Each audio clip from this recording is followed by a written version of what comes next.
Los ruidos cardíacos son la expresión sonora del cierre de las válvulas cardíacas auriculoventriculares y sigmoideas. Los focos de auscultación cardíaca tienen el siguiente mnemotécnico: mi amor por ti.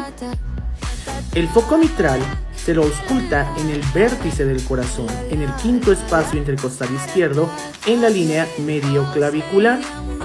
El foco aórtico se lo ausculta en el segundo espacio intercostal derecho sobre el borde esternal. El foco pulmonar se lo ausculta en el segundo espacio intercostal izquierdo sobre el borde esternal.